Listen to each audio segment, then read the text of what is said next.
Hello everyone, আসসালামু আলাইকুম। আশা করছি সবাই অনেক বেশি ভালো আছেন। আলহামদুলিল্লাহ আমরাও ভালো আছি। তো আজকে কি রান্না করব সেটাই আপনাদের সাথে শেয়ার করার জন্য চলে আসলাম। তো আজকে আমি ফ্রিজ থেকে সকালবেলায় গরুর গোশত ভিজিয়েছি।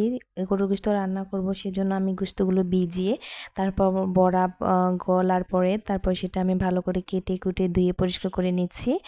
আর এদিকে আমি শিলপাটায় সব মশলাগুলো করে নেব। গরুর গোশতের সাথে কিন্তু আলু দিয়ে রান্না করে খেতে কিন্তু আমার ভীষণ ভালো লাগে এবং আমার ছেলে সবাই বেশি পছন্দ করে আলু দিয়ে রান্না করলে।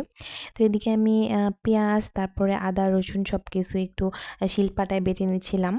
যেহেতু ফ্রিজে আদা বাটা অনেকগুলোই ছিল বাটিতে, তো রসুন বাটা ছিল না, সেজন্য একটু এদিকে আমি পাটায় ভালো করে শিলপাটায় বেটে নিচ্ছিলাম। আর যেহেতু ব্লেন্ডার করা অল্প পরিমাণে ছিল ফ্রিজে, সেজন্য আমি আর এখন ব্লেন্ডারটা বের করি নাই, তাই হাতে অল্প পরিমাণে শিলপাটায় আমি বেটে নিচ্ছিলাম। আর এদিকে আমার শাশুড়ি মা গোশতটাকে ভালো করে মেরিনেট করে দিতেছে মশলা দিয়ে, কারণ এভাবে মরিচের গুঁড়া দিয়ে মাখালে হয় কি আমার হাত জ্বলে, সেজন্য মা বলতেছে যে দেও আমি মেখে দিই। তাই মা এদিকে সব কিছু দিয়ে ভালো করে মশলা দিয়ে ভালো করে মেরিনেট করে তারপর আমাকে প্রসেসিং করে দিতেছে, আমি রান্নাটা করে নেব। এদিকে মা ভালো করে মেরিনেট করে রেখে দিছে কিছুক্ষণ, তারপর আমি চুলাটা ধরিয়ে দেব রান্না করার জন্য।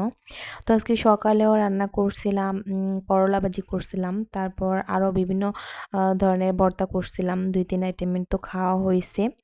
তো এখন ভাবলাম যে দুপুরের জন্য রান্নাটা করে নিই। তো সকাল সকালে গোশতটা আমি ভিজাইছি, যেহেতু এটা বরফ ছুটতে অনেক সময়ের প্রয়োজন সেজন্য। তো এদিকে আমি চুলাটা ধরিয়ে রান্নাটা বসিয়ে দিলাম। তো আপনারা কে কে গরুর গোশত আলু দিয়ে এভাবে খেতে পছন্দ করেন অবশ্যই কমেন্টসে জানাবেন। আমার তো অনেক ভালো লাগে, যে কোনো গোশতের সাথে আমার আলু অ্যাড করলে আমার কাছে অনেক ভালো লাগে। আমার ফ্যামিলিতেও সবাই অনেক বেশি পছন্দ করে। তো এখানে আমি চুলাটা ধরিয়ে রান্নাটা বসিয়ে দিলাম। গোশতটা কষানো হলে তারপর আমি ভালো করে গরম পানি অ্যাড করে রান্নাটা করে নেব। কষানো হলে আলুটা দিয়ে তারপর গরম পানি দিয়ে দেব।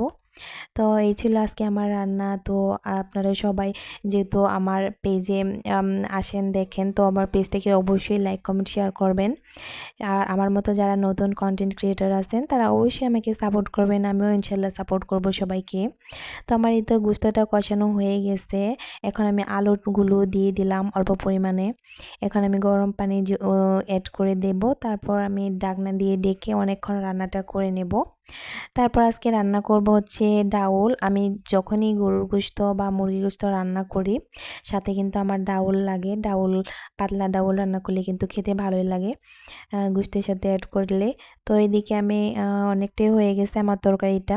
তো লাস্টে আমি ডাউলটাও রান্না করে নেব। তো এই স্কিপ হয়ে গেছে আমার সেই ডাউল রান্নাগুলো। তো এদিকে আমার সব রান্নাগুলো হয়ে গেছে, দেখেন মাশাআল্লাহ কি সুন্দর কালার আসছে। তো সবাই ভালো থাকবেন, সুস্থ থাকবেন, আল্লাহ হাফেজ।